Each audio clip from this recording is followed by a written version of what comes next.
Now we're going to go through the process of shaping interest in an object that's on the ground. In these videos, you're going to see first with a tennis ball and then with a dumbbell. So the idea is very similar to the other ones where we're going to reward interest based on our dog's baseline interest in the object. All right.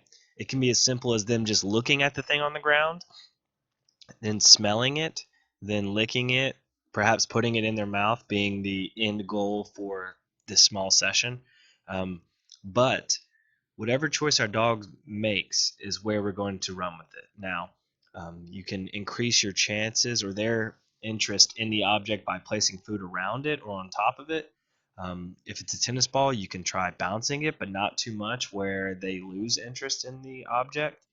Um, Again, it's pretty dog specific, but once we understand the process of reinforcing the successive behaviors or as they get more interested in the object, raising our criteria and rewarding it, um, then our dog kind of gets the idea of, okay, I need to interact with this object because now this object has power, meaning as I interact with it, I'm getting reinforced for doing so.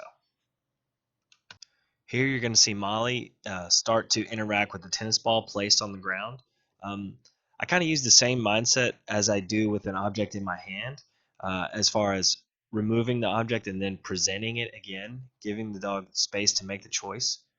But as you'll see right here, I only want her to interact with it, not necessarily pick it up and put it in my hand. That's asking a lot right now when we're just wanting to reinforce interest and interaction with the object. I place the object on the ground and she picks it up and I treat that. Just slightly picks it up. That's fantastic. Um, your dogs will sometimes make the choice bypassing those easy steps like licking and smelling. So if she picks it up, I'm rewarding that and then moving on. So here you're going to see Sophie, same dog from before. I show her the object, kind of bounce it a little bit and animate it to where she's interested in it. And I reward her for picking it up and putting it in my hand. Now you're going to see Molly and I shaping interest in the dumbbell on the ground. So it's a different object with a little different aesthetic to it where we are looking for her to put her mouth kind of in the center of it. So I'm treating her for picking it up. So that kind of bypassed my expectations. So I'm rewarding her for that. So now at this point, I'm not going to reward her just for nudging it or for mouthing it on the end, like you see right there, because the criteria now is getting more specific where she picks it up and I treat her immediately for that. I'm not asking her to put it in my hand, just simply lifting it with her mouth in the center part is all that it takes to get a reward in this moment. So again, picking it up, treating her for doing that. Like I said, it's important to know where your dog's progress is so that way we can act accordingly. So I place the thing on the ground. She mouths in the wrong point. She's like, where's my treat? So again, we're asking for specific behaviors with this piece of equipment, unlike the tennis ball where there's very few ways you can pick up a tennis ball incorrectly.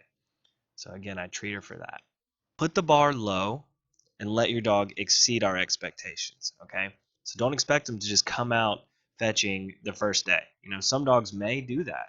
And that involves us giving them the space to make the choice.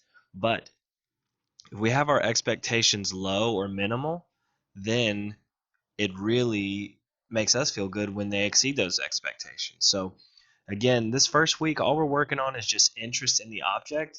Now, if you take the object and toss it, and they go and get it, then that's huge. But again, let me emphasize giving your dog the space to make the choice is really what's important here. If you see those behaviors where it looks like they're losing interest, stop and give them a break. And then maybe reintroduce the object. But this is what you're going to do when you're introducing new objects, unlike the tennis ball that most dogs are familiar with, and more like the dumbbell that most dogs have yet to interact with. So set the bar low, reward for any good behaviors, and watch your dog start to connect the dots, learning that these objects are actually really interesting and fun.